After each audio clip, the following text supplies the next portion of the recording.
Welcome back to part 2 of What If Hinata was the sensei of Team 7 and how it affects the story. Link to the fanfiction in the description. Chapter 3 C Rank Mission.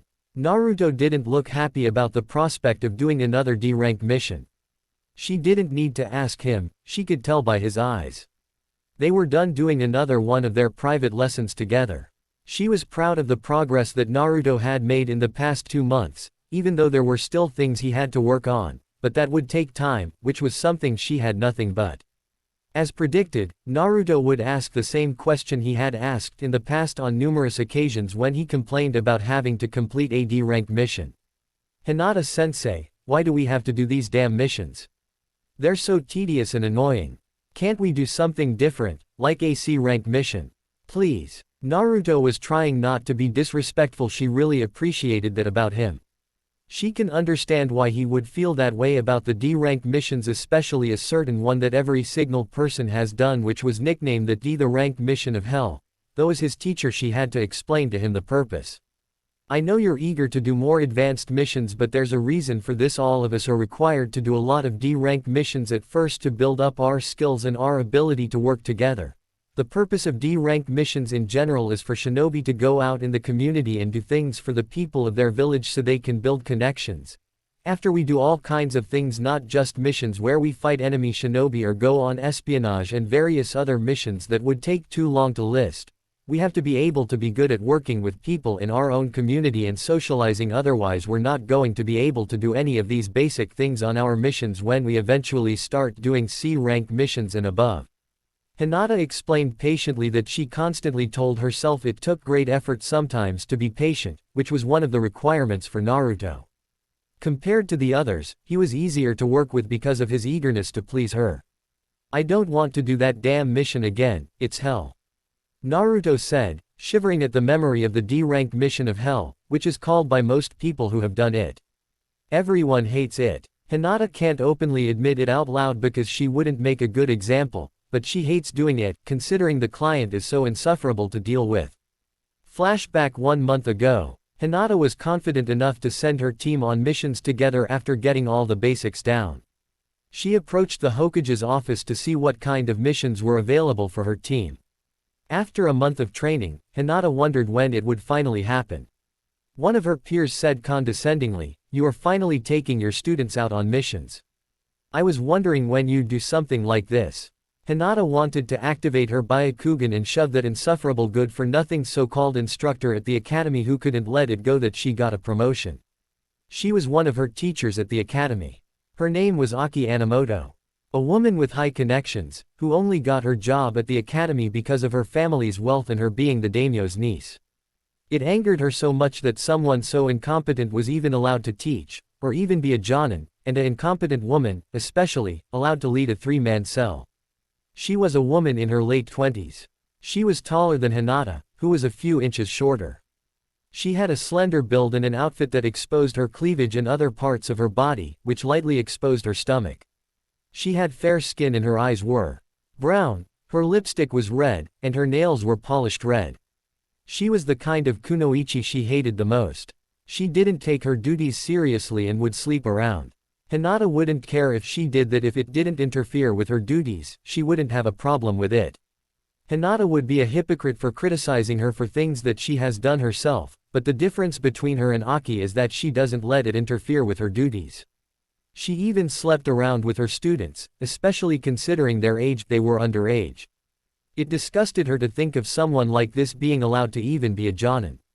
She is aware that the age of consent in Konoha is 16 for those who are shinobi, and 18 for civilians.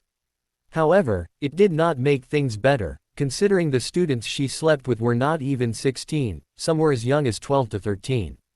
This sickens her. I'm sorry if I care about my students, and not just want them to know what to do on missions and not get killed because of the incompetence of their instructors.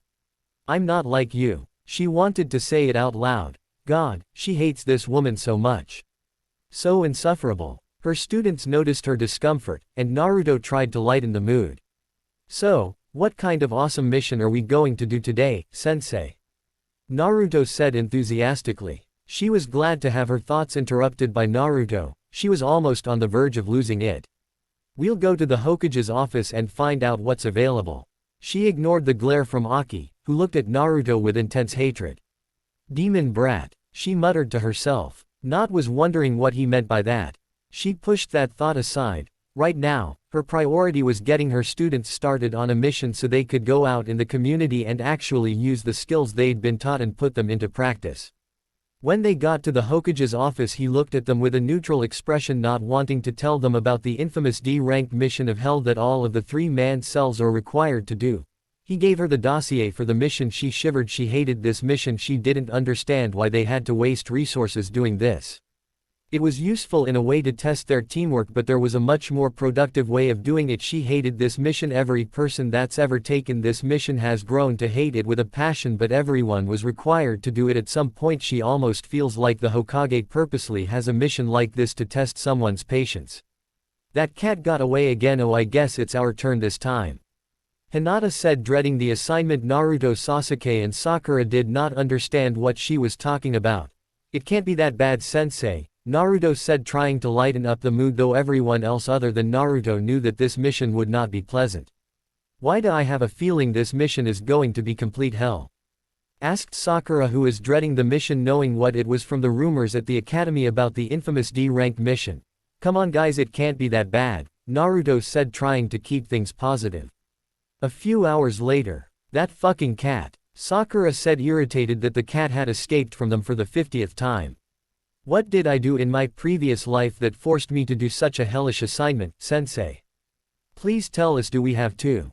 Asked Naruto, who was no longer enthusiastic about the mission.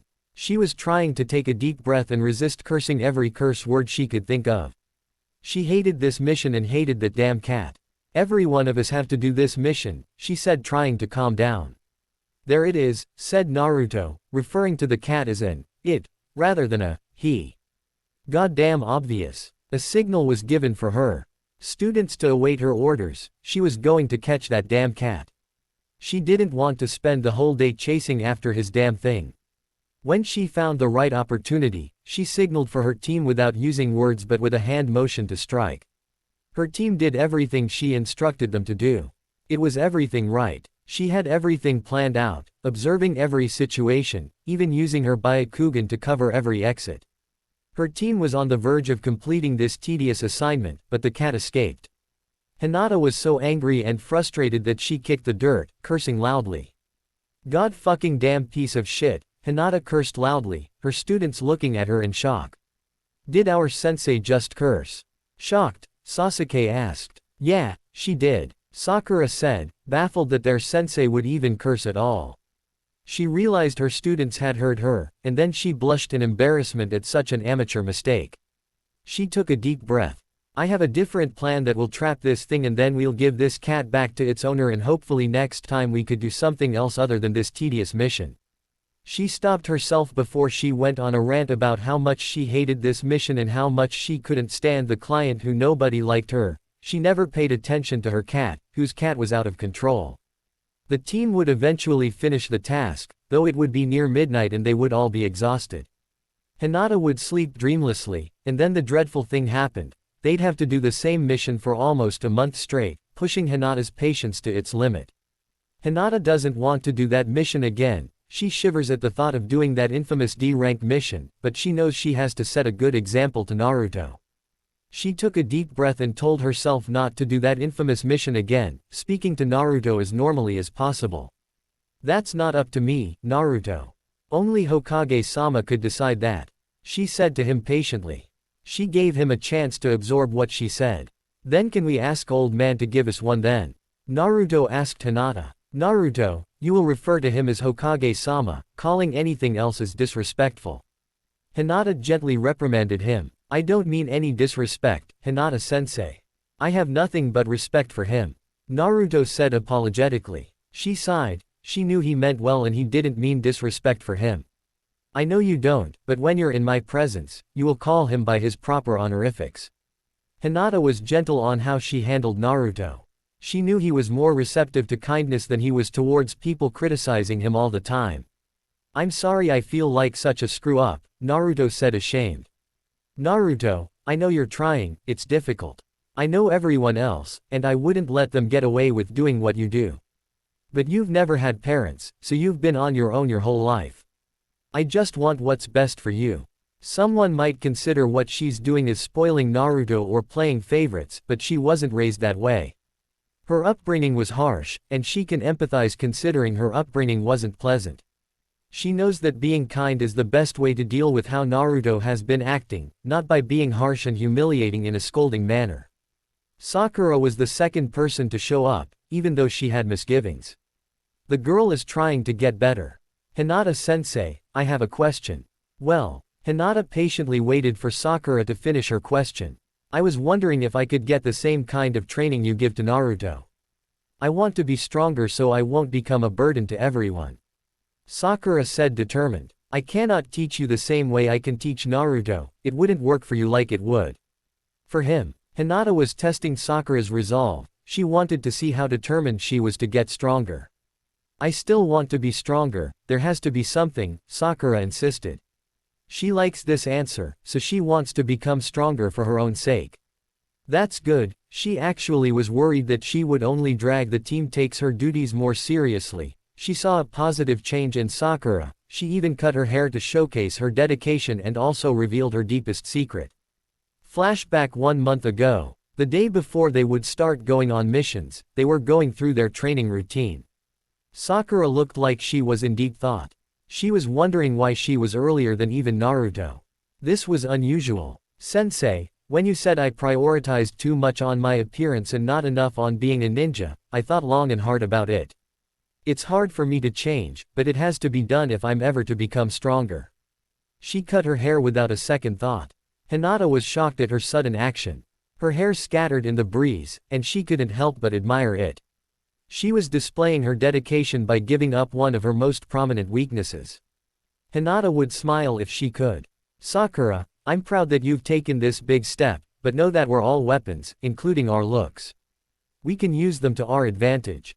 There's a difference between caring about your appearance as a way to maintain a weapon, and caring about your appearance because you care about superficial things. When you know the difference, Sakura, you could have your looks and be a great ninja. There's no reason you can't have both. I would be a hypocrite if I didn't tell you this. Sakura blushed at this. Actually, sensei, I have a confession. This surprised Hinata. What did she have to confess? Sasuke is not who I am infatuated with, that was just a cover. This shocked her to say the least. Truth be told, sensei, I've been scared to reveal this because if anyone knew, I'd be rejected. Hinata had a feeling where this was going. I'm not attracted to boys, I'm attracted to girls. Hinata had no idea how to respond to this. She had made assumptions without even knowing anything. She had no words. It's okay sensei, everyone assumes that Sasuke is the one but he's not, he's never been the person. I mean, if there's one person I would want, she's out of reach. I don't think she'll ever look at me as anything more than a friend. Sakura said with sadness. Hinata had no idea what it was like to be a lesbian. She couldn't imagine the difficulty, especially in an environment where the civilian council reinforces being in the closet. They mostly kept quiet about themselves and never revealed their sexuality due to being ostracized for it. What you just said will stay between us, you don't have to tell anyone until you're ready. Hinata said to reassure the girl. Thank you, sensei. I feel safe now. I'm glad you're my sensei. The girl said with a warm smile. If Hinata could do that, she would smile back. The girl, I'm waiting for her answer. She wanted her own one-on-one lessons like she gave Naruto. She chose her words carefully because she didn't want him to take it the wrong way. She spoke in a soft manner. I can give you private lessons, but I can't do it in the same way I'm teaching Naruto. It won't work as well on you. Sakura didn't look pleased with her answer. Why is that? Hinata knew this would have to be explained eventually. Naruto, unlike you, has huge chakra reserves. The training method I've been teaching him would only work for him because of the amount of chakra he has. Naruto was listening intently. Sakura looked disappointed, but Hinata would not let her mind wander. You do have skills that neither Sasuke nor Naruto have. Though it hasn't been properly trained yet, your chakra control, it is better than all of your teammates put together. In fact, your chakra control is better than mine was at your age. Sakura looked amazed by learning of having skills that neither one of her teammates have. You mean I have skills that they don't have, but what good is that? I would like to do what Naruto can do or Sasuke or your sensei. There has to be something. Hinata smiled. Sakura really wanted to get stronger. Tell you what, when there's a chance, I'll teach you something only you can do, but know this, it's an advanced skill that requires precise chakra control. If you can prove to me that you have the skills to use it, I'll teach you the technique. Sakura was excited to finally be able to learn something that neither Sasuke or Naruto can do. Sasuke joined the others with an indifferent expression. Did you hear that, Sasuke-kun? Hinata rolled her eyes. She knew it was only an act. Her infatuation with Sasuke, it was still irritating nonetheless, even though it was only an act. At least she was serious about being a ninja, unlike before, which was progress. Since everyone is here, we're going to the Hokage office for our next mission, the entire team groaned. I don't want to do that D-rank mission of, hell, again. Please, anything but that. Naruto complained. I agree, I don't want to chase that damn cat again, and I can't believe I agree with Naruto for once. Sakura chimed in. Sasuke didn't have to say anything for Hinata to know he was tired of the missions too, she sighed. I'll see what I can do. Hinata replied. She doesn't normally do this, but she doesn't want to do that D-rank mission either. Though she won't voice that out loud because she wants to make a positive example for her students to follow. Later, Team 7 went to the Hokage Tower where the Hokage sat. He looked like he was done doing paperwork when he smiled at Naruto. Naruto, my boy, how are you doing? How's your sensei treating you? He asked him with that old man affection. Hinata thought he was a good man but not someone that should be Hokage. She didn't think he was capable of making the hard decisions that were needed. Hinata sensei is great, she's awesome. I learned so much under her. I don't think I could have asked for a better sensei. Naruto was praising her in a way she never heard others praise her. It shouldn't really matter to Hinata, but it felt good to be appreciated. I was wondering, Hokage-sama, do you think you can give us a C-rank mission? These D-rank missions are so tedious and boring. The way he was looking at Naruto was as if he was considering something. He went under his desk. There is a mission I was considering giving to somebody else, but since you're here first, here it is. He gave Hinata the mission profile. They're going to escort a man by the name of Tazuna to the Land of Waves. It didn't seem like something out of the ordinary, and she didn't think it was too advanced for her students. This will definitely be their first time outside the village. Be careful out there, he said, looking at her. We'll be fine, we'll be back before you know it. Believe it. Naruto said. Naruto, Sakura, and Sasuke, you are dismissed. I'll be speaking to your sensei alone for a bit. Naruto and the rest of his team had left, leaving both his sensei and the Hokage alone. It seems like you made quite an impression on Naruto. Hiruzen said, smiling at Hinata, who didn't know what he meant. She was oblivious to the fact that Naruto has a crush on her. A massive one. He praised her like he'd never praised any of his other teachers. I don't know why I make such a good impression on him. What I hear from his other teachers is that he's never been this respectful towards them, like he is towards me. If only she knew why Naruto, being treated kindly by others, is a rarity. Hinata is one of the few people who have treated him as a person and not a monster. He feels terrible for not giving Naruto a better living accommodations, but the civilian council wouldn't give him anything that would make his life less harsh. He was even barred from informing Hinata about Naruto being the carrier of Kyuubi. Despite her being entitled to the information because of her rank. It's because of your kindness, Hinata. Whether you think of it as a weakness or a strength, it certainly has had an impact on Naruto. I've never seen him improve so much in such a short amount of time. I made the right choice in making you sensei of Team 7. I know you have mixed feelings about them and Sasuke's lack of respect. He'll turn around, and you are the role model Sakura needs. Thank you, Hokage-sama, Hinata said, bowing respectfully before leaving. He asked her one last question. What's your opinion on Naruto Uzumaki? This was the last question he wanted to ask. She froze at that question. She took a moment before giving her answer. I think he's a good boy who deserves far better than what he's been given. I don't know why he's treated the way he is by the village, but it's wrong. Naruto is a hard worker, many can learn from his example. Hiruzen was pleased with her answer, but something else surprised him, the way she was answering the questions. She looked like she was hiding something. He decided to let it slide. Perhaps it was nothing. Well, I won't keep you here. Give me your report when you get back. She bid him farewell and left. He couldn't help but think aloud. Minato. Like father, like son. History is repeating itself. It seems. He smiled. He remembered Minato and Kushina and how they met. There were differences, of course. Was it possible that Naruto and Hinata would repeat history?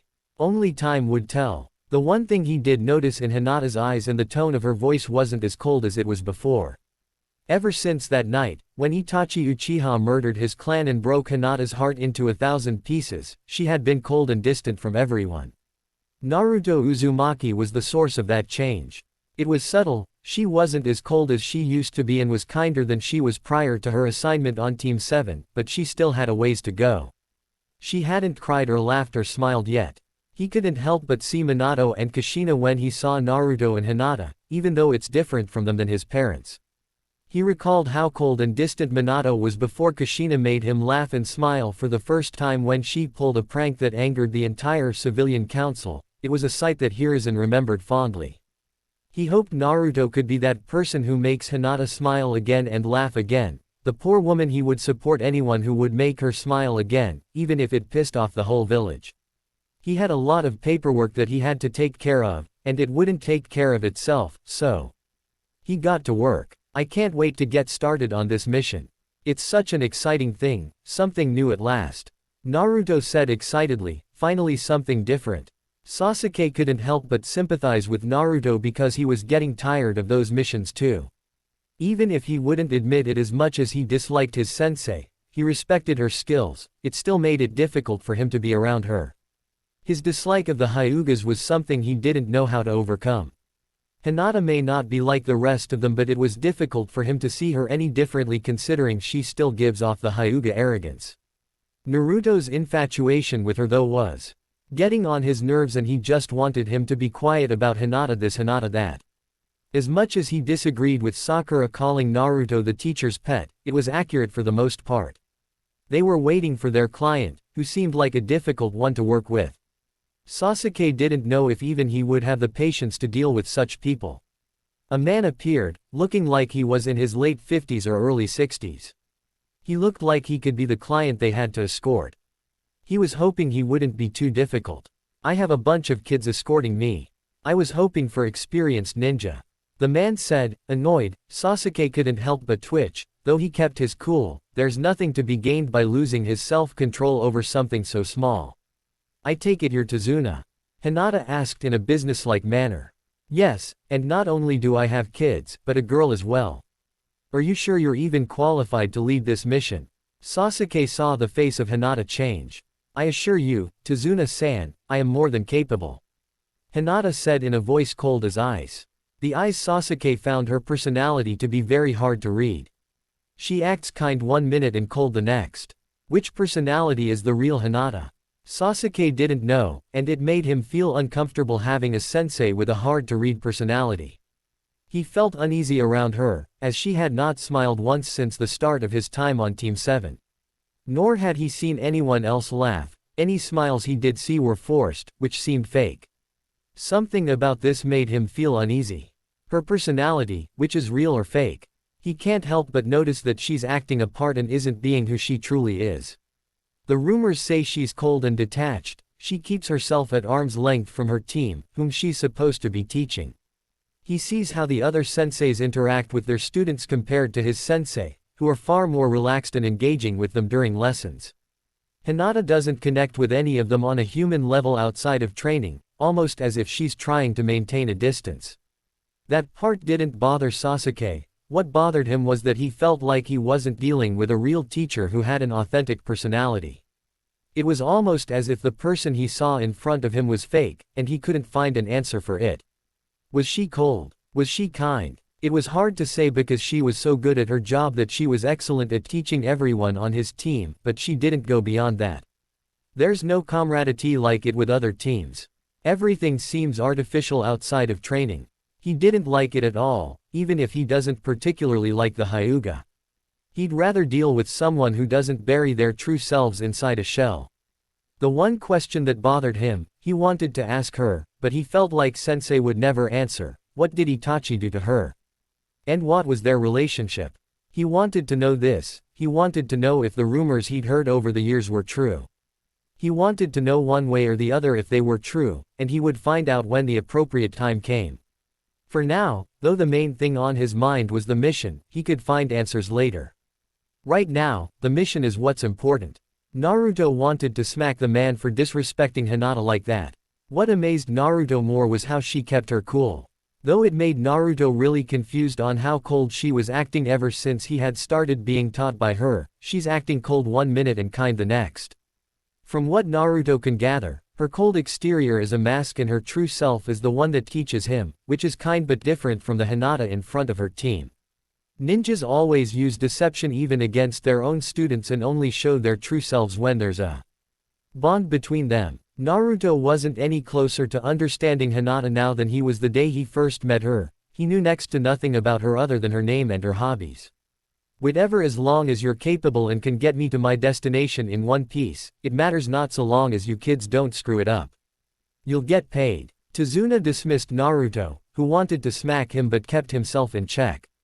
There was nothing to be gained. He had to learn patience, one of the things his sensei had taught him. They went to the front gates of Konoha and checked one last time for all their belongings before leaving. Naruto couldn't believe it when the man had the nerve to show such disrespect to his sensei. He wanted to smack him, but he knew that wouldn't help with their mission. So, he tried to keep as much distance from him as possible. At least as much as the mission allowed. He noticed Hinata was looking around as if she were looking for enemies, which wasn't likely. It was an escort mission. It wasn't like they'd encounter assassins or any other dangerous enemies on a C-rank mission. The idea was preposterous. Naruto had thought he would continue walking in the forest, not noticing two puddles of water. There were two men who ran quickly, but Naruto didn't notice them until it was almost too late. He froze, unable to move. Damn it. Move. Naruto muttered to himself. He couldn't move, he was scared. These men weren't actually there, it couldn't be true. The first man among them was about to strike. Sasuke got between them, and Sasuke looked at him with that smug look on his face that he had grown to hate. He didn't even feel the scratch on his right hand when the second man went straight for his client, but he didn't get far. Hinata made short work of him. She hit him at the chest with a technique he didn't recognize. He flew into a tree, which shattered his spine and killed him instantly. Even though it only happened in a minute, Naruto felt as if it had lasted an eternity. He was scared of all the things that could go wrong. His hands were shaking, and so were his knees. He never pictured a situation where he would ever be scared in his life. He never felt so terrified, and then he saw Sasuke, who had a smug look on his face. "What's wrong, scaredy cat?" Sasuke said mockingly. Naruto wanted to hit Sasuke. Not only did he look pathetic, but he was also weak. Even Sakura didn't freeze, and worst of all, he made himself look like a weak and scared fool in front of her. "Let me take a look at that, Naruto." Hinata went towards him and examined the wound. He looked into his sensei's eyes. She looked worried. "This has poison. It won't leave your system until the poison is removed." Naruto felt so pathetic and weak that everyone looked at him with pity. Sakura, Sasuke, and Hinata were the worst. If there was one person he couldn't make himself look weak in front of, it was Hinata. He couldn't look weak in front of her. He took out a kunai and jabbed it in his right hand, shocking Hinata and everyone. The pain was unbearable, but it was better than the humiliation he had suffered earlier. Blood dripped out of his hand. He vowed he would never again be a coward or a fool. He would never freeze again. He would never look like a fool in front of Sasuke or his sensei. "I will not ever again be a coward or a fool. I vow I will never again be afraid to act. I will never look like a fool in front of Sasuke or my sensei." The surprised everyone with his rash action. He knew it wasn't rational, but he didn't want to be pitied, especially by Hinata. What he wanted more than anything was her respect. He wanted to repay her for the kindness she had shown him over the past 2 months. He wouldn't dishonor her by acting like a pathetic child in the midst of battle. Hinata was shocked by his sudden action, but got over it quickly. "That was reckless of you, Naruto. We're lucky we have an anesthetic. If that gets infected, you can have a high fever. Don't do that again," Hinata said gently. She was worried about him. It was evident in her eyes, even though the tone of her voice was saying something else. He felt so pathetic and weak that she went out of her way to teach him extra lessons in order to help him learn how to defend himself. He felt like a failure. He wanted her to acknowledge him as a man, but how could he, when he was a pathetic child? He froze on their first mission, on a bunch of likely low-level scum who were probably the lowest of the low, ninja at best. The pain in his right hand hurt a lot, but it wasn't as bad as the looks his teammates and sensei gave him. One day he wanted to be the one to protect her, another vow he made to himself in that very moment. After she was done tending to Naruto's injury on his right hand, she went to the surviving ninja who tried to kill Tazuna. She activated her Byakugan as an intimidation tactic. She wasn't going to mess around. "Who sent you and why did you come here?" Hinata asked him with no emotion. The ninja spat in her face. "I wouldn't tell you even if I could do your worst." He didn't take her seriously. "It was a big mistake. You listen here. Do you know what they call me? I'm the lioness. You don't want to fuck with me. If you don't tell me what you know, I will make this experience painful. Do you understand? I'm being lenient here. If you don't tell me what I want to know, I will make this experience painful, and I know many ways to make you talk. We can do this the easy way or the hard way, it's your choice." The man showed no fear. She hated using methods that were taught by Kakashi and the Abu Black Ops, but she had no choice. She looked at her team. "What I'm about to do is unpleasant, and I don't want you to see what I'm about to do."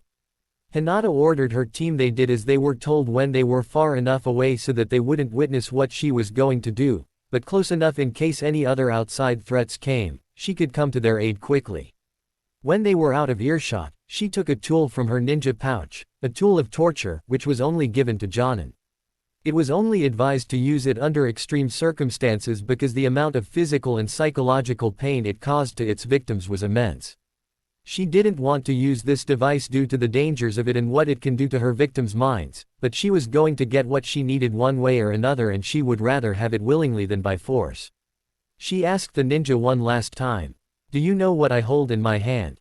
The ninja said nothing. "This tool is not something anyone wants to be on the receiving end of. It was invented by my clan and we used it for generations to abstract information from our enemies since the founding of Konoha.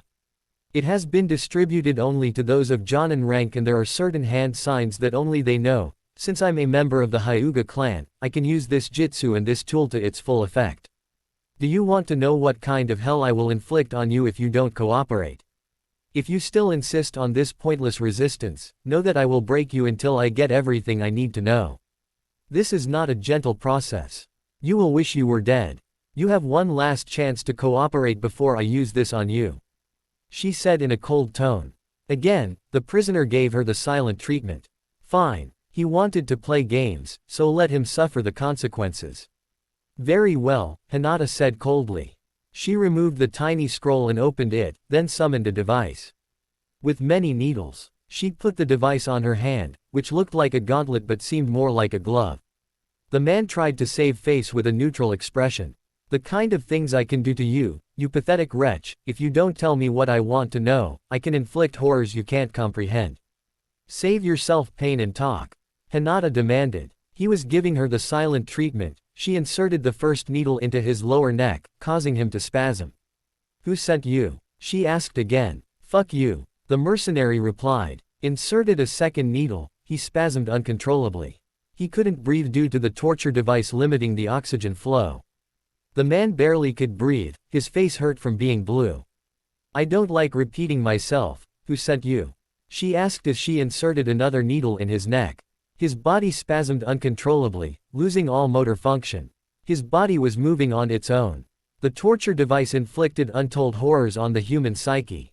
She had no qualms about torturing the scum. She didn't think he deserved anything less than. She's not a cruel person, but she wasn't above extending the torture as long as it served the mission's goals.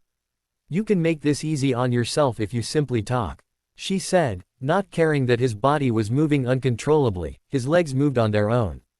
She could control him like a puppet with this torture device that was invented by her clan, which can make the torture device even more potent if she wanted to.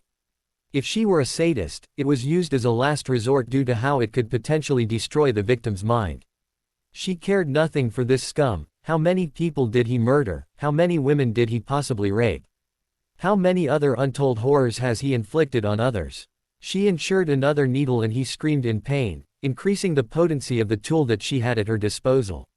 He was putting up quite a fight. As pathetic as it was, he would talk. They always do this device, nobody can resist it for long. Tell me what I want to know. Things will get much worse if you don't talk. She was on the verge of losing her patience, considering the severity of the situation and how long her students had been left defenseless.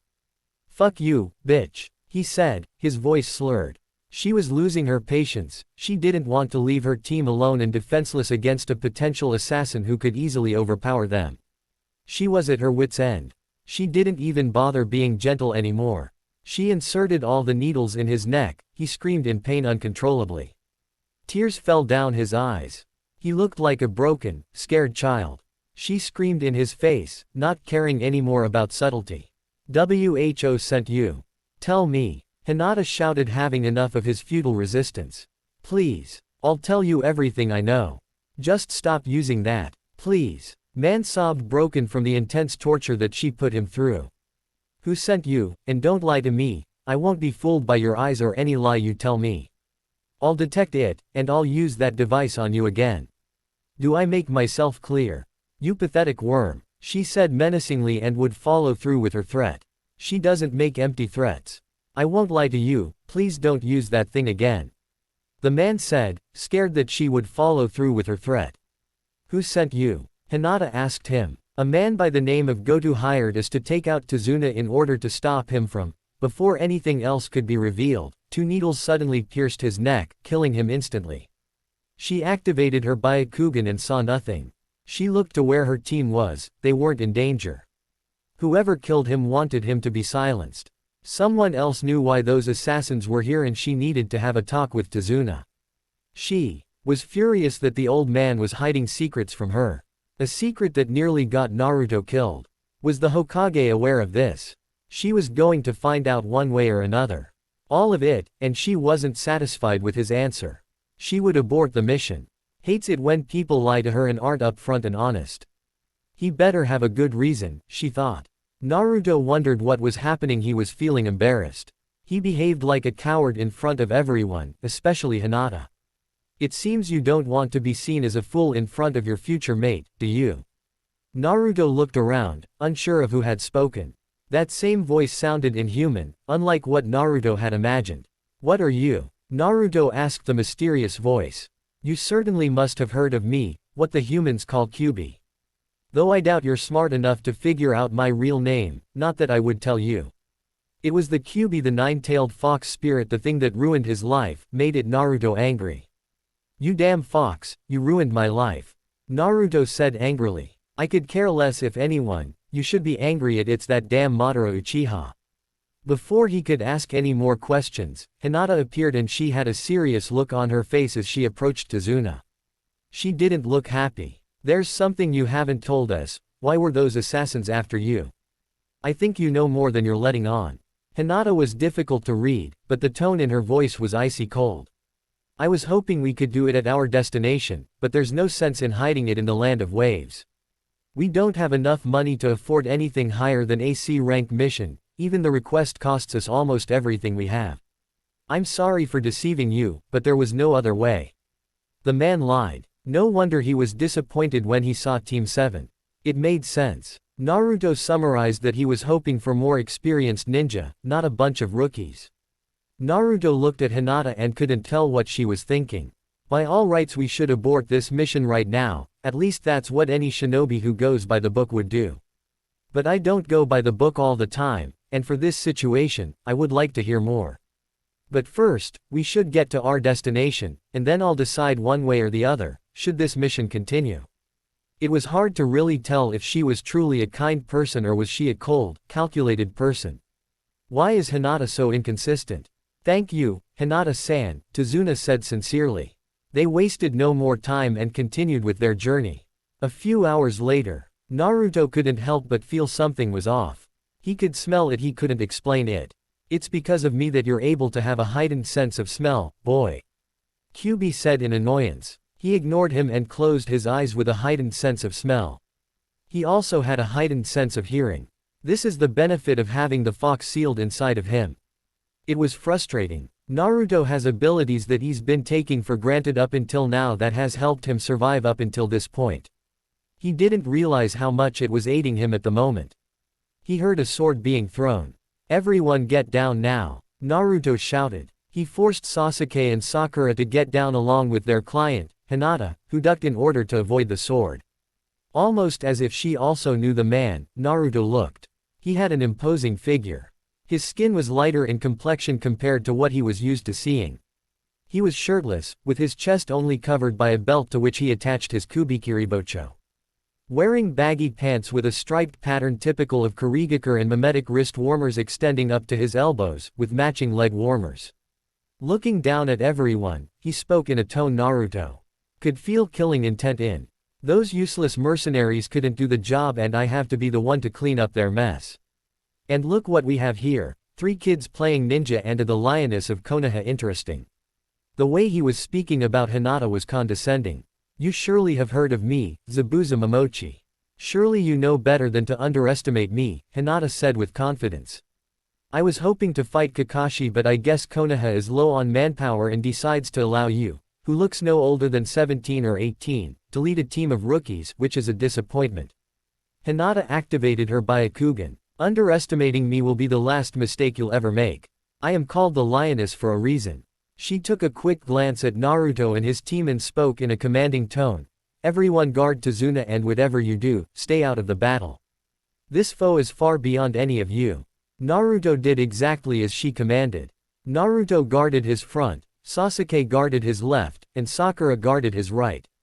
Hinata has heard of Zabuza, one of the 7 swordsmen of the Hidden Mist.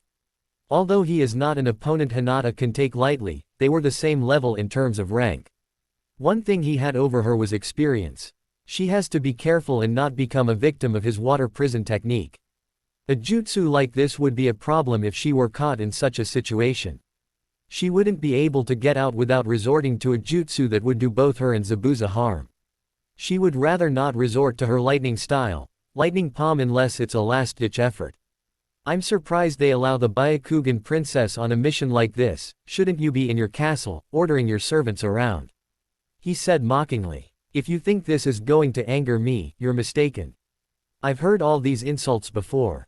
If you don't take me seriously, you will be dead before you hit the ground."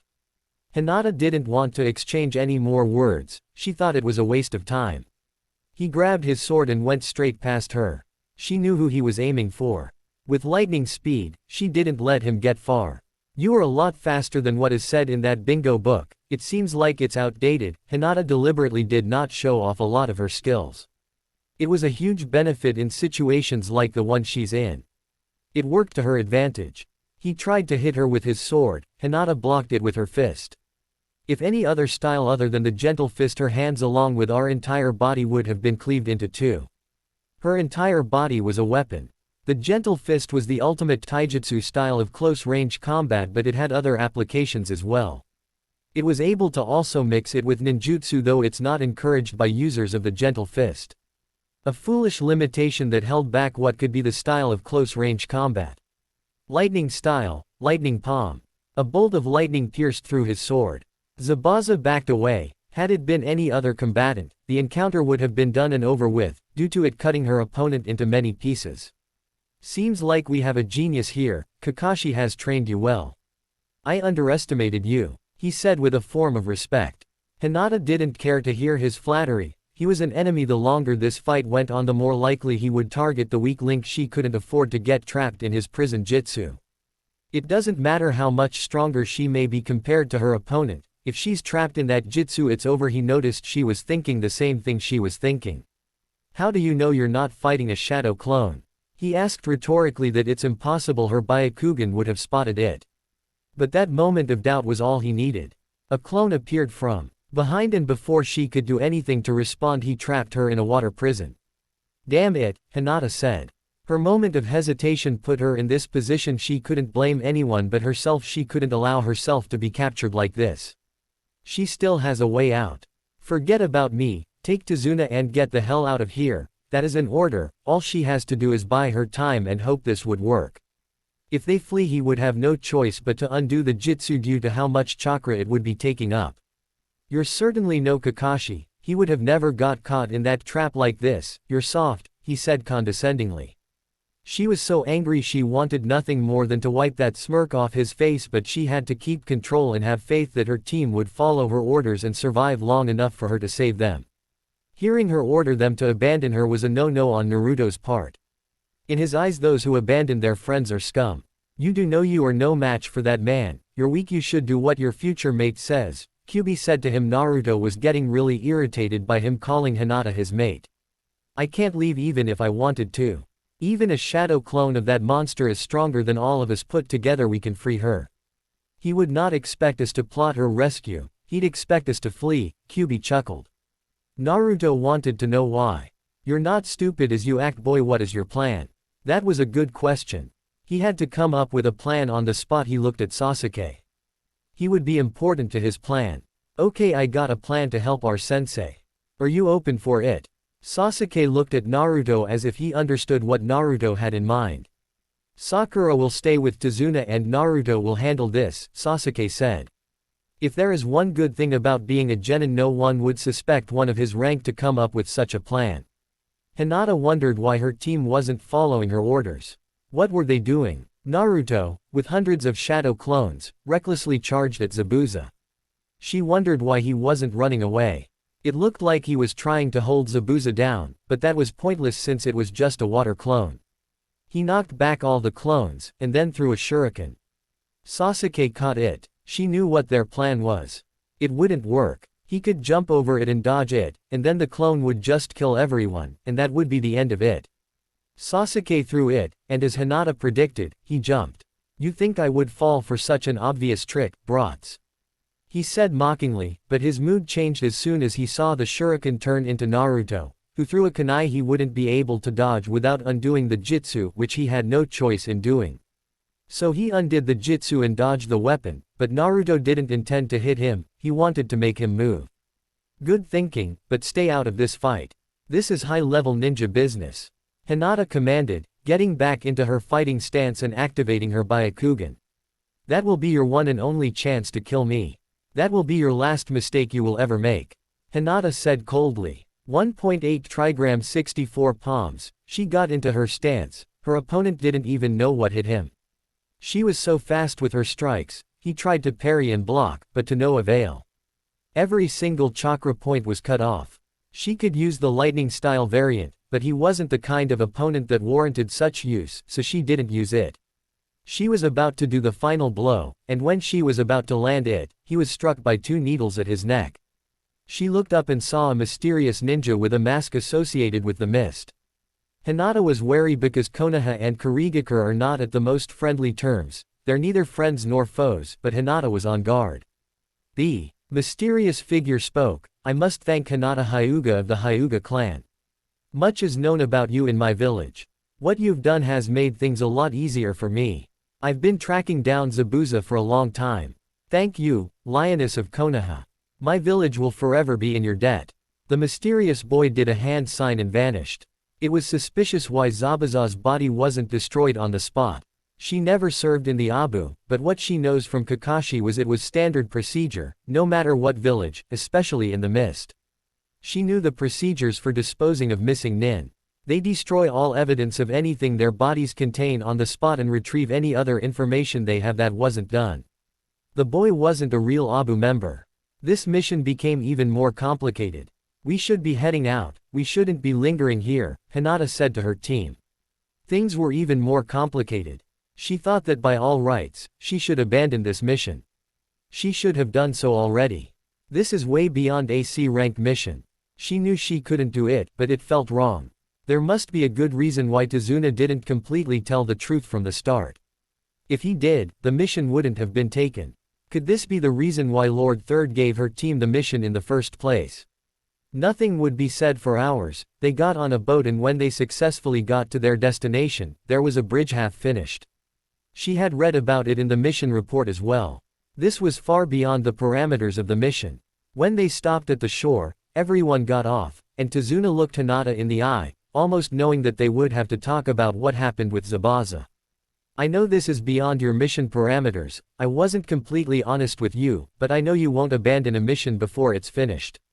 Regardless if it's beyond a C rank mission, you'll still complete it because if you didn't, it would eat at your conscience when you came back, and you'd be responsible for what happened to me. And you'd have an entire nation of people hating Konoha for the rest of their lives. He was correct on all accounts. Hinata hated to admit that. We do the mission as we agreed, but no more surprises. Tell me everything you know, Hinata said in a softer tone. She walked around as he explained the condition of the town that they were in and how it was common throughout the land of waves. What she saw was poverty, starvation, this town was almost dead, the people had no hope in their eyes. She couldn't help but feel angry at the injustice here. A ninja who goes by the book would have abandoned the mission as soon as they found out that it was beyond the parameters, but Hinata wasn't that kind of person. No matter how much she wants to, she can't. It's not who she is as a person. She can't abandon people in need. It's against everything she is. Her mother instilled those values into her, and her idol, her childhood hero Kushina, was the same way. She noticed Naruto was disturbed by what he was seeing. Once the bridge is built, once we are free and independent from Goto, the people's light in their eyes will return, the land of waves will be prosperous, the future of this country is in your hands. If the bridge has been built completely, we will forever be in your debt. Tazuna said to Hinata and her team this was not why she wanted to be a ninja, she wanted to become one in order to change what she sees as injustice in society, but the more places she sees outside of Konoha, the more she realizes things are far more complicated and the world isn't black and white. She couldn't help but feel that what happened with that mysterious Mist Abu was suspicious. She looked at her students. If they were going to continue with this mission, they would have to be prepared. The stakes weren't just high for the land of waves but also for her students. One misstep could lead to their deaths. She wouldn't allow that to happen, not on her watch. Zabuza was lying on the ground. Haku removed the needles from his neck. The battle with Hinata Hyuga, he couldn't help but replay it over and over again. The woman was as strong as the rumors said. She was even stronger than Kakashi of the Sharingan. The lioness of Konoha. That woman was strong. Zabuza-san, I've never seen a woman so strong. Women don't tend to impress him, but Hinata was one of the rare exceptions. She was definitely strong. If it wasn't for Haku's timely intervention, he would have been killed. The gentle fist was no joke. You studied her during our fight. Is there anything you could tell me that would help when I face her again? He needed information to find a counter for the Byakugan and a way to get around the gentle fist. He couldn't feel anything because his chakra points were cut off. He wouldn't be able to do anything for a few days. There are things I have observed about the Byakugan. There are blind spots, Haku pointed out. Zabuza was intrigued. He wanted to know more. Tell me everything you observed in the battle, because the next time we face off, I will be ready. I will use every means necessary to kill the lioness of Konoha. The boy he had trained was a weapon. We should leave and go to someplace safe for you to rest, Haku suggested. Next time we will finish the job, he said to Haku as Haku carried him to their hideout. Zabuza closed his eyes and everything went into darkness. Chapter 4 Training. This isn't much, but it's home. Tazuna welcomed her team into his house. This would be the place where they would stay during the duration of their mission.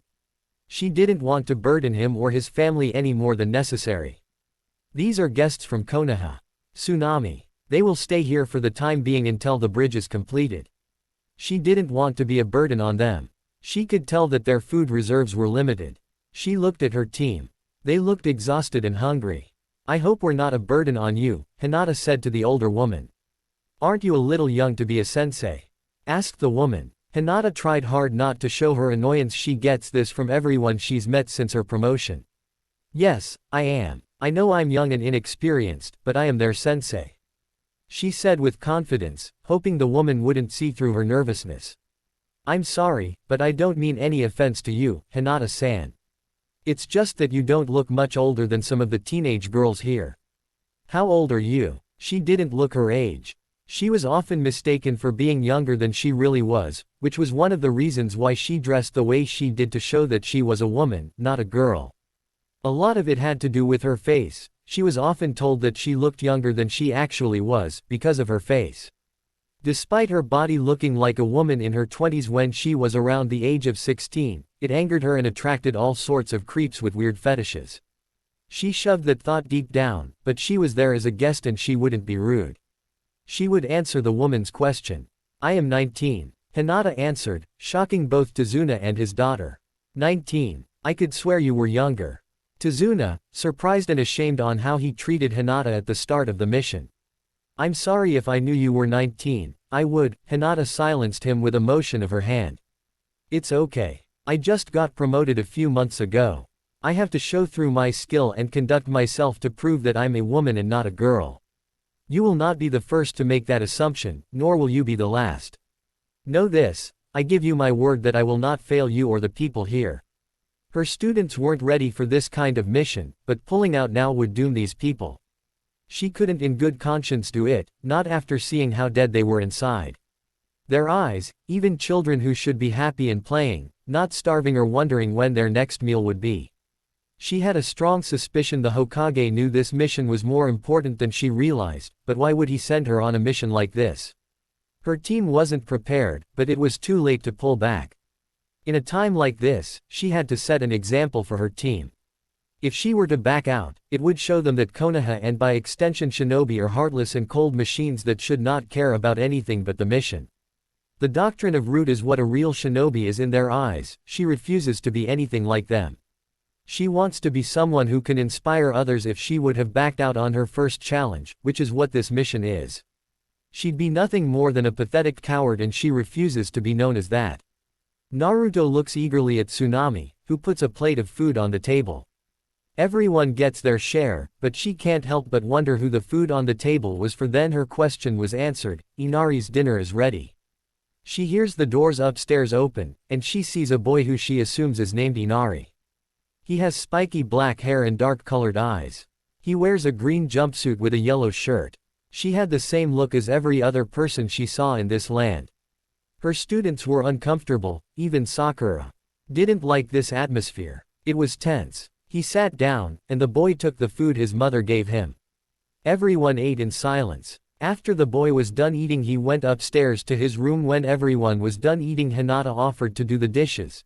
Tsunami declined. She was tired and she knew her students were as well.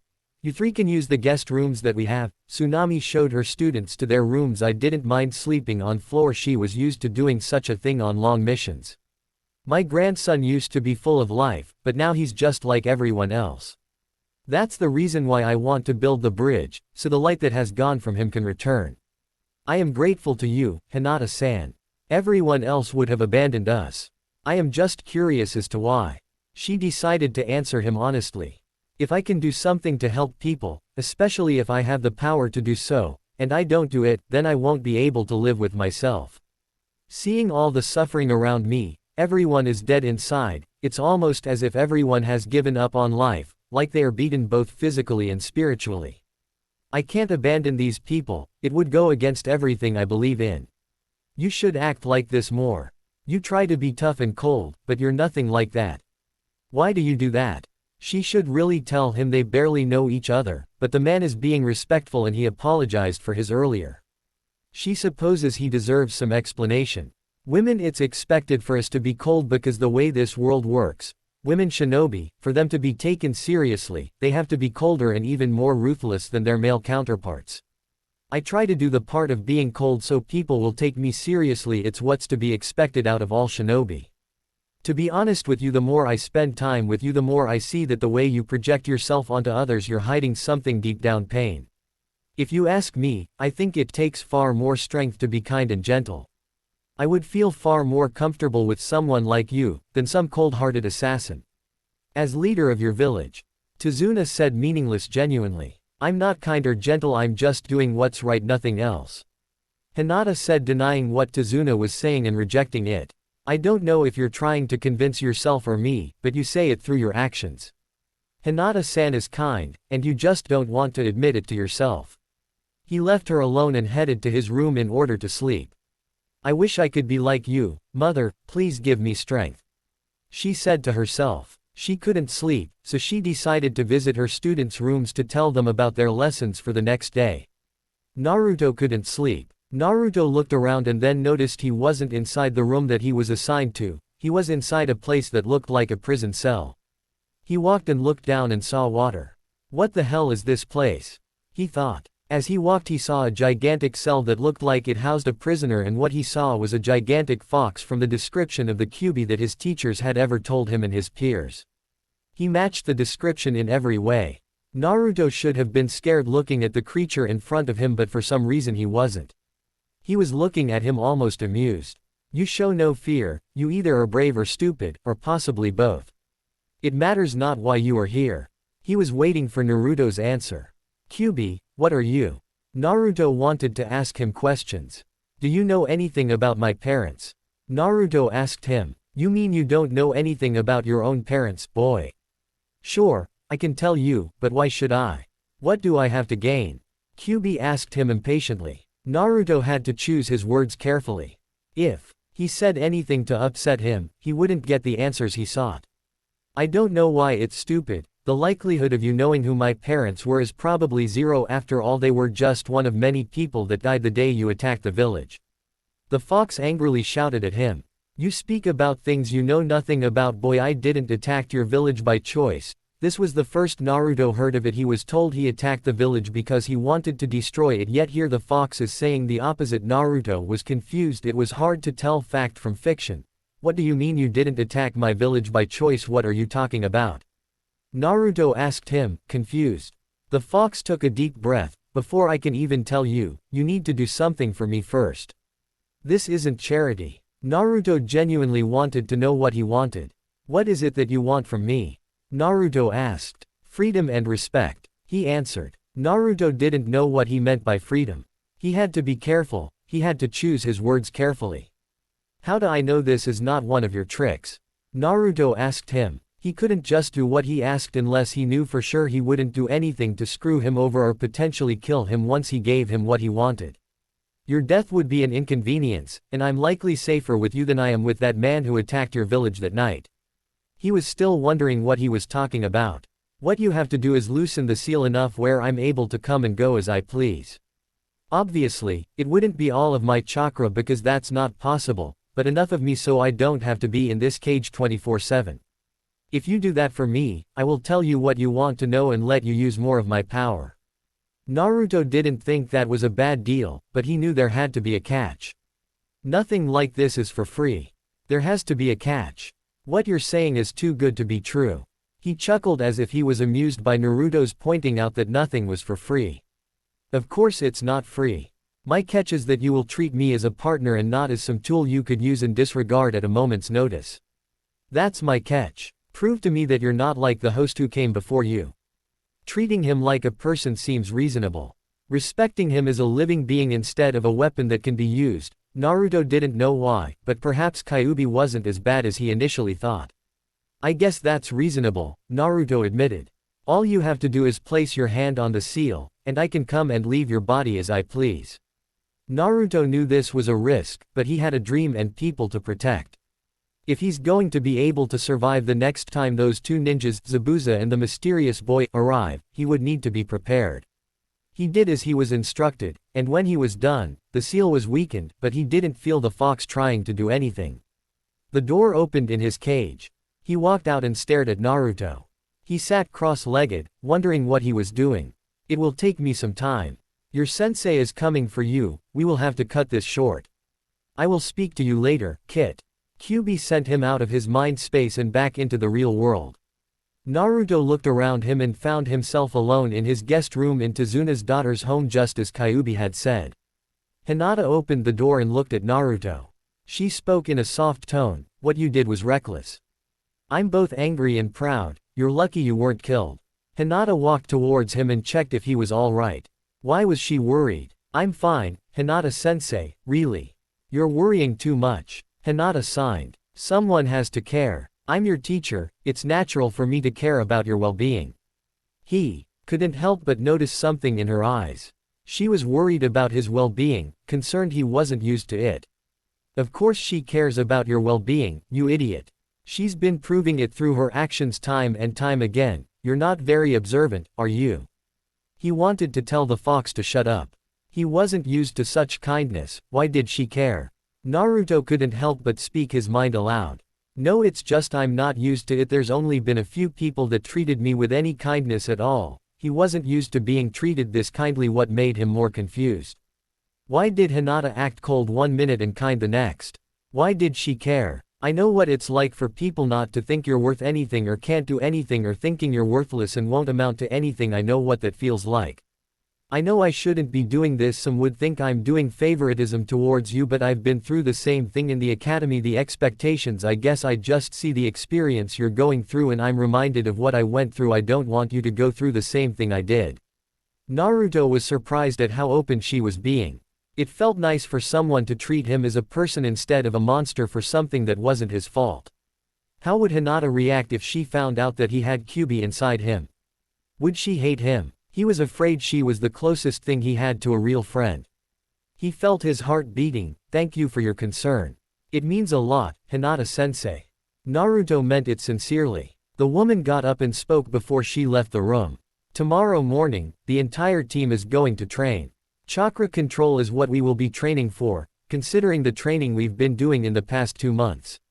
I think you will do well. I have faith in you, Naruto.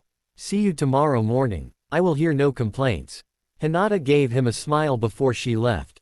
Naruto wondered what a real smile on Hinata would look like. He could picture it in his mind. It would be so beautiful that it would melt the sun itself. If he had ever seen one, he'd generally want to know what she looked like when she smiled. Like mother, like son. Kyuubi said out loud. What was that? Naruto asked him. Nothing. Get some sleep. He cut off their connection.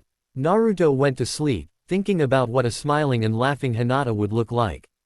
The next day, her team showed up on time. She was never given the opportunity to teach Naruto how to climb trees using chakra, but considering all the other trainings she's been doing with him in the past 2 months, there shouldn't be much of a problem. As you all know, we will have to deal with Zabuza at some point during this mission.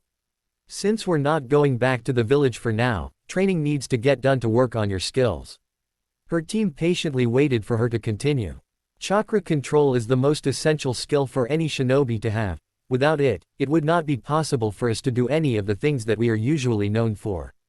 If you are going to ever get past the rank of Jonin and to eventually take the Chunin exams, mastering this basic skill is essential. If you can do this, you could walk on water. Hinata demonstrated what she was talking about by walking on the tree as if it were solid ground. It was fortunate that she had tied her hair back, so it wouldn't get in the way during the exercise. Wow, that's amazing. I can't wait to try that. Naruto said eagerly. Hold on, before you rush into doing this, you have to be careful with the amount of chakra you use when you're climbing up this tree. If you use too much or too little, you will fall off the tree.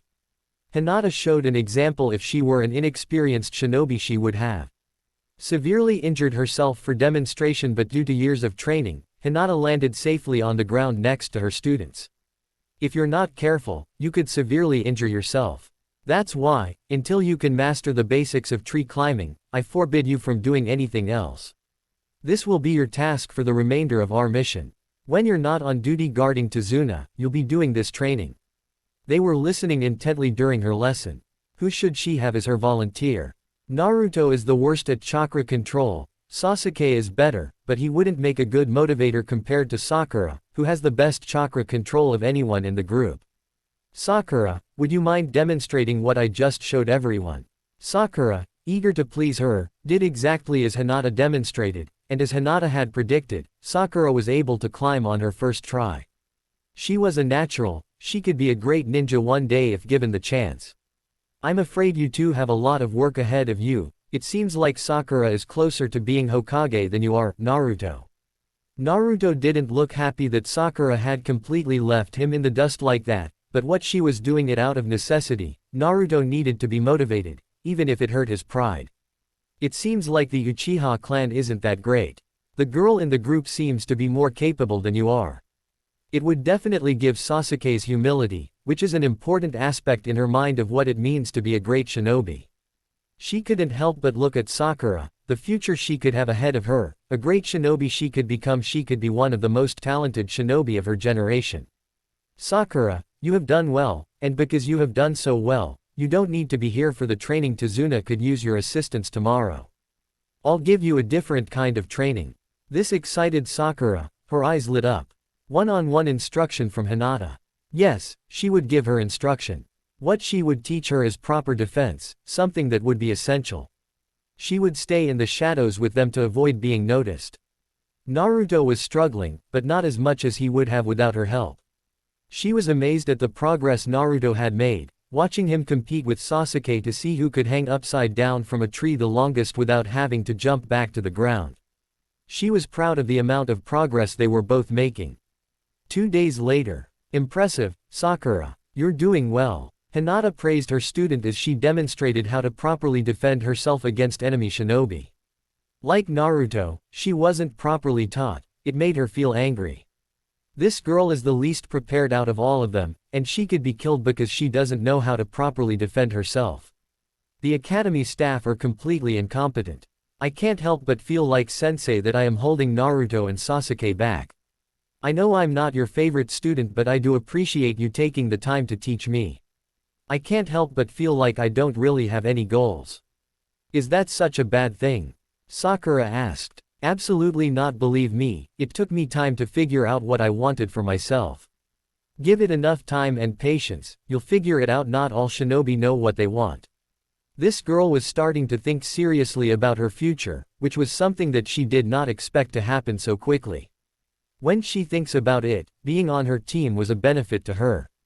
I want to be strong and cool like you, Hinata-sensei. I mean, you're one of the few Konichi and Konoha. There aren't many of us with any promising futures unless we are part of a clan or have strong financial connections. The main thing expected from us is to become wives and raise the next generation. But nothing else, no promising careers. There are some who do have higher positions in the land of fire, but those are mostly people who were born into great families. I'm not. I mean, it's not fair in a way. You made me reconsider what I want in my life.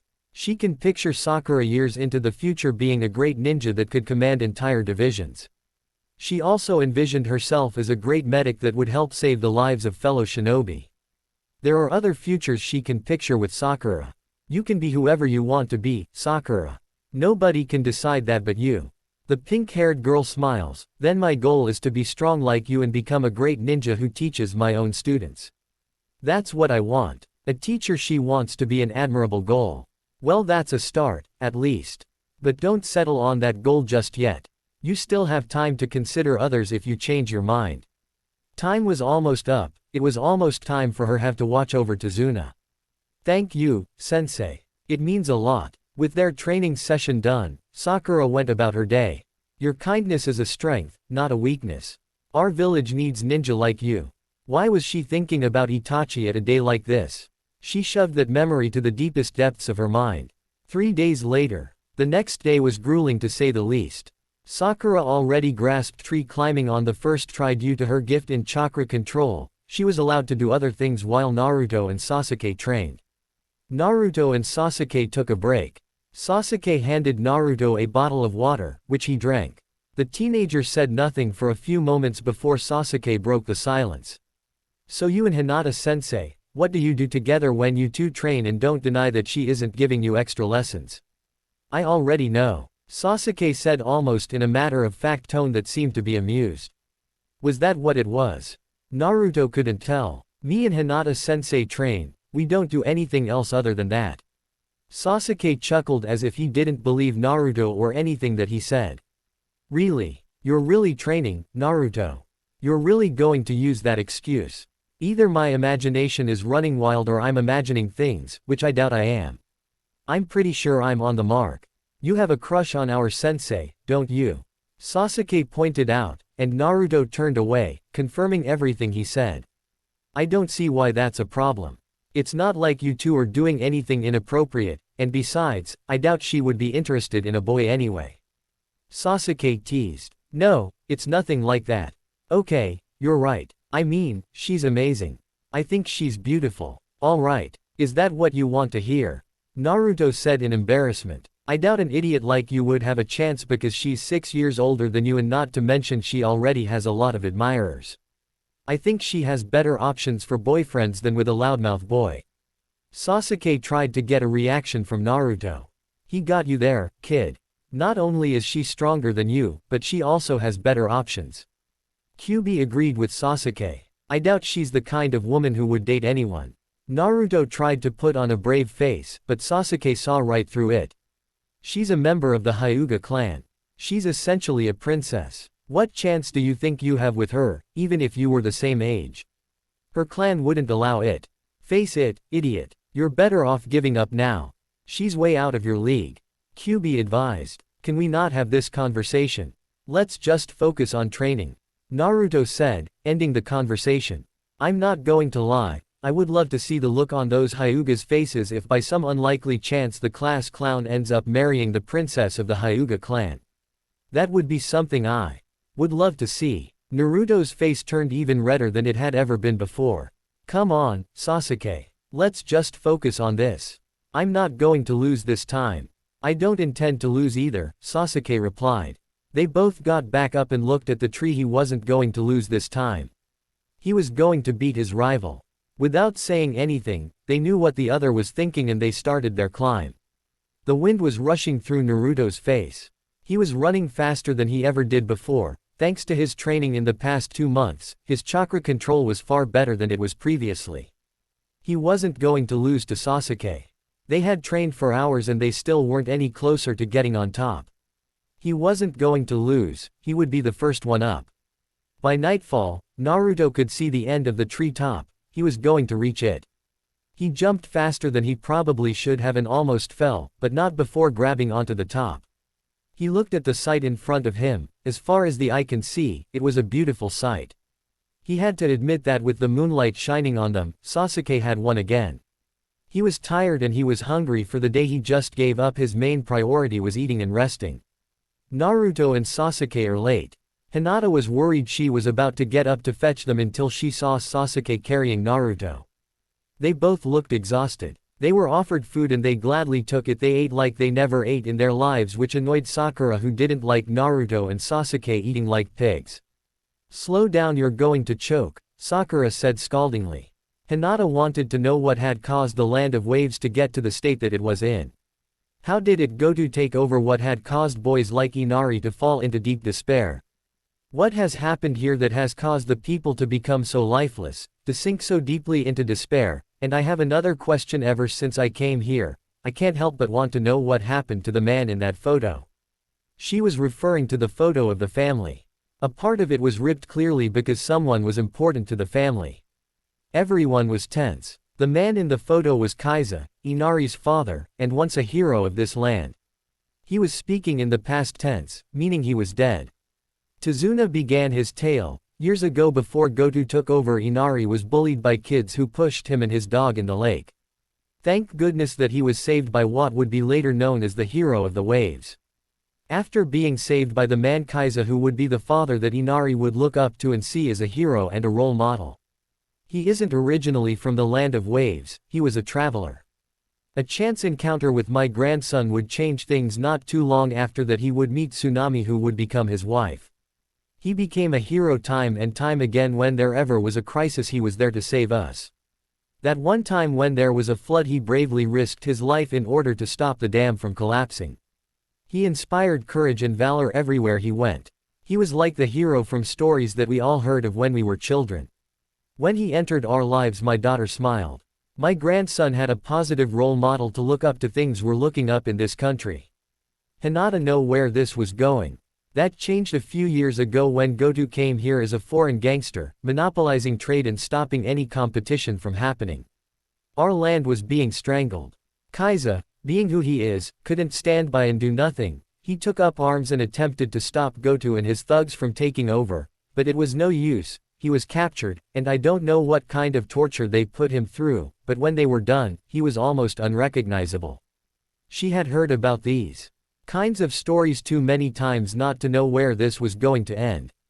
The man was on the verge of tears. Someone like that. She looked at Naruto, the way he inspires people. She couldn't help but see that in Naruto. Someone who inspires others, brings so much light, and to have it snuffed out. Goto, in his man-made example, showed to everyone what would happen if you opposed them. We were all there to watch. Even though in the end he didn't give in to despair, he had a look on his face that didn't give up even when the odds were stacked against him. Those who resisted Goto first had lost the will to fight when they saw the state that Kaiza was in. The moment that he was killed is when this town's spirit died. She looked at Inari, who said nothing. Naruto was about to get up when the boy Inari, looking at Naruto with anger and bitterness, said, "There's no point in training, you're all going to die. There are no heroes in this world, they're all fake." Naruto got really angry and said, "You damn brat. You want to act like you have it bad. At least you have your mother and grandfather who care about you. I grew up with no parents whatsoever. Don't act like you're the only one that's had a hard life." Naruto stormed out angrily. The way the boy reacted to the tragic death of his father figure triggered something in Naruto. The boy went outside, but he wasn't too far. She wanted to go to Naruto's side, but she figured Inari needed it first. The boy was looking at the moonlit sky. He looked around to see who was there, but he said nothing. Don't take what he says personally. Naruto never had parents growing up or siblings, up until recently he didn't have any friends either. The boy didn't say anything. "We will protect your grandfather and make sure the bridge is built so we can prove to you that heroes do exist in this world. I don't think your father would want you to give in to despair." She figured if she said any more, it would be overstepping, so she turned her back, but not before she heard Inari ask her a question. "Why do you care? You have nothing to gain with this. We cannot give you anything." "Why?" the boy asked her, looking for something that validated his outlook. "Because I believe in doing what's right. Leaving you to the mercy of Gato would be like killing you myself. I don't want that on my conscience." She didn't wait to hear a response, therefore, she left. Now she had to go to Naruto, who was affected by Inari's words. Hinata knew where Naruto would be. She didn't have to go far to see that he was where her team was training for the past week. He looked at her ashamed of his earlier conduct. "I'm sorry, Hinata-sensei. I know I'm out of line. I'm sorry." She said nothing. She could tell without asking him what was bothering him by looking in his eyes. She sat next to him. They said nothing for a few minutes until Naruto asked her a question. "What is it like to have parents who love you?" Naruto asked Hinata. Other than her mother, Hanabi, she wasn't really close to anyone. Her relationship with her cousin was strained. "I don't know what it's like to have a father who loves me, but I do know what it's like for a mother and sister. It's the most wonderful thing you can have. I miss her even to this day." She tenses, thinking about it, remembering the things her father said to her on the day her mother died. "It should have been you who died." Hinata remembered her father saying that even after over a decade, the pain of that memory still sticks with her. The death of her mother, the day she died, when Kumogakure tried to kidnap her in order to steal the Byakugan and breed her for them to have their own. Her mother died protecting her. Those words hurt Hinata more than any physical hit he ever inflicted. On her during their sparring sessions. No matter how hard she tries, she cannot cry even when remembering painful memories from that horrible day and her father's words. Itachi's betrayal, no matter what situation she's put in, she just cannot cry or smile or even laugh. The one consistent thing that makes her come close to crying is remembering her father's hurtful words. Naruto noticed her sadness in her eyes and asked, "Are you okay, Hinata-sensei?" Concerned, he said, "It's all right. You were just thinking about something painful." She hasn't spoken about what happened to anyone except one person, but she doesn't mention his name because of the hatred she has deep in her heart for him. "I'm sorry for reminding you of painful memories, Hinata-sensei. I didn't mean to." Hinata put her index finger on Naruto's mouth. "It's fine, Naruto, it was never your intention, truth be told. I haven't talked to anyone about my mother, not even my sensei. But now at this moment the memories of that night and her father's hurtful words, but she still can't cry. You're strong and kind, Hinata-sensei. I know you hide it, but the real you is the woman I admire. You don't have to be cold to be strong. You're fine as you are," Naruto said to her, smiling.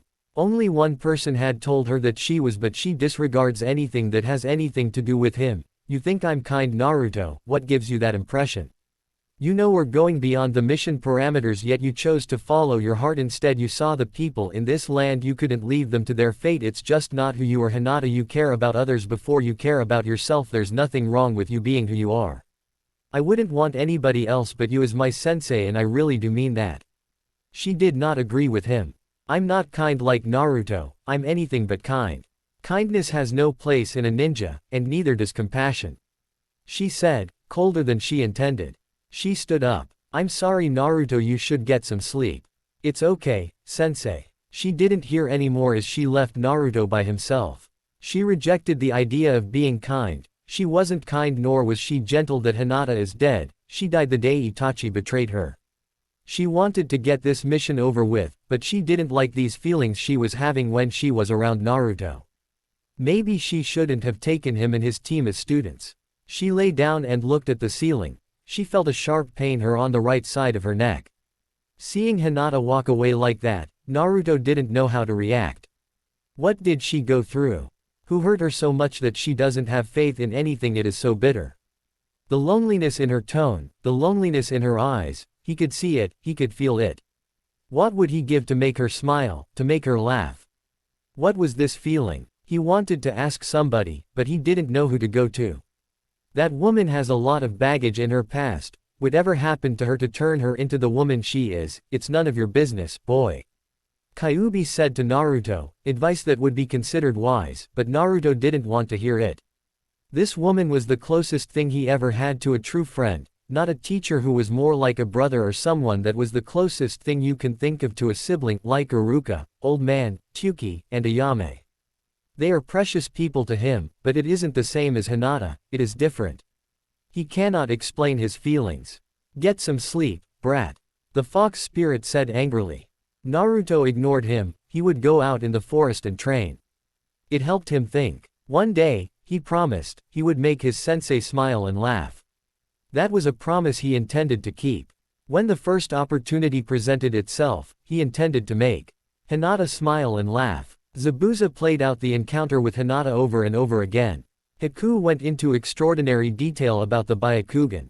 It was called the all-seeing eye, and it was to those who didn't know how to counter the Byakugan. Considering Hinata had experience in over a decade of training, he would have to approach her differently. The gentle fist was a dangerous fighting style. In order to counter that, he would have to keep his distance as much as possible. He listened for hours as Haku suggested multiple counters to her techniques. Tomorrow he would settle the score if he's ever to accomplish his goal. Hinata Hyuga, the lioness must die. He was sick of dealing with scum like Goto, that kind of scum who thinks he's better than him. Oh, he was looking forward to snapping his neck when he no longer had any use for him. Haku was in the same room, watching him like a hawk, guarding him with his life. Nobody was foolish enough or brave enough to even approach them, though he knew soon they would have to make their move. How much longer do we have to deal with that scum, Zabuza-san? Haku said with clenched teeth. When we have everything we need from him, scum like him has their uses. Once I have the funds, my dream will be a reality. Tomorrow we will settle the score and will complete this long and tedious job that has been assigned to us. Haku couldn't help but agree. He couldn't stand being in this place with all these people who tried to intimidate them yesterday only to be scared off. One way or another, Haku, this will end. He didn't know why, but he had a feeling it's something that would happen tomorrow. Was this the sign of a bad omen? He didn't know. He decided to rest for the night and head out to gather some herbs. He knew it was pointless, but there's something he wanted to do and someone he wanted to meet before their battle. One of the students of Hinata Hyuga. It was the blonde-haired boy with a strange orange jumpsuit who stood out amongst his teammates. He was curious what kind of person he was and if he had someone important to him that he would die to protect.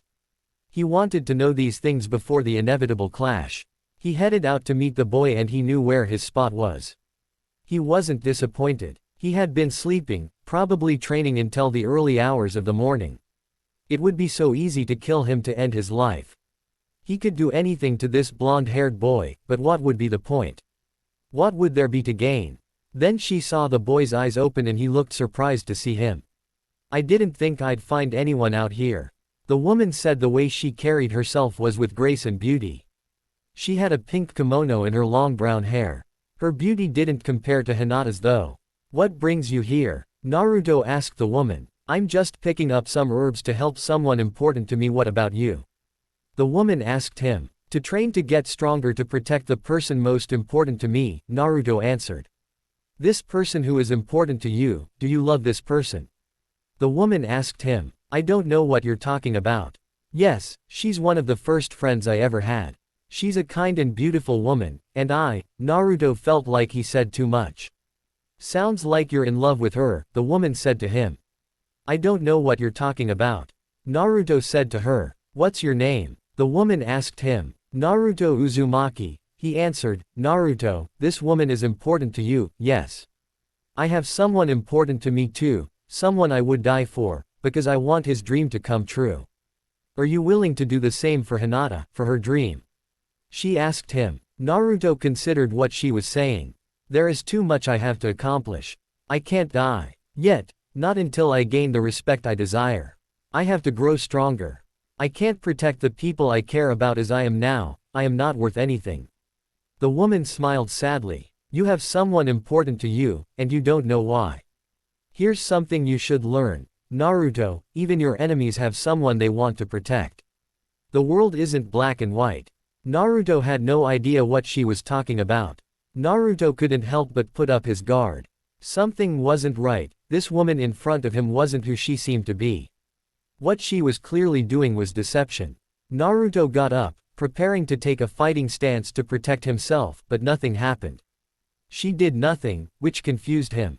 He didn't want to believe it. Why would she come all the way here if she wasn't here to fight or to kill him? You are learning something, there's something wrong with this woman, assuming that's what she is. Deception is a weapon that ninja use in their arsenal. Kyuubi said, advising Naruto to see through this woman's deception. The woman had a sad look on her face. It's quite a shame that we couldn't be friends. Had we met under different circumstances, we could have been friends. Why was she sad if she was his enemy? My name is Haku. I figured it's only right that I reveal my name to you since I know your name. You and I aren't much different. We have people we want to protect who are important to us. Hinata, your sensei, she's your friend, isn't she? He kept his guard up. Telling by your face, you didn't tell me she's someone really important to you more than your friend or even a sensei. You haven't realized it yet, haven't you? You are in love with this woman, aren't you? That's why you want to be strong. That's why you want to be acknowledged. You don't want her to acknowledge you as a ninja, you want her to acknowledge you as a man because right now she only sees you as a boy. Naruto understood how Haku understands what he feels and his goals. He never said anything. You have something worth fighting for, Naruto-san. Let's test each other's resolve in the upcoming battle. I'm sorry, I really do wish we would have met under different circumstances. Before she left, she said one last thing. By the way, I'm a man. Naruto couldn't help but almost fall on his back in disbelief. Deception is a key component of being a shinobi. You would have known this if you were paying attention, Kyuubi said scoldingly. Naruto then realized something. His team were scheduled to watch over their client that day.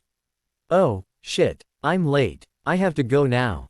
Naruto hurried to reach his destination, pushing Haku's thoughts to the back of his mind. Zabuza was dressed for battle. Haku got into his battle gear. Today would be the final day. This assignment would be over and they wouldn't have to deal with Goto anymore. He wore a sleeveless black shirt and matching pants, complete with a waist guard, and yet again, Kurigaku's striped wrist and leg warmers. Haku wasn't too far behind him on the bridge. The very thing that was a thorn in Goto's side, he didn't care either way, he just wanted to get paid. The men were unaware of Zabuza and Haku as they cut them down. It wouldn't be long before his target, along with Hinata and her team, showed up. He eagerly waited for the rematch. He was going to make her pay for what she had done in the previous encounter and regret not ending his life when she had the chance. Thank you for watching. Please don't forget to like and subscribe. Have a nice day.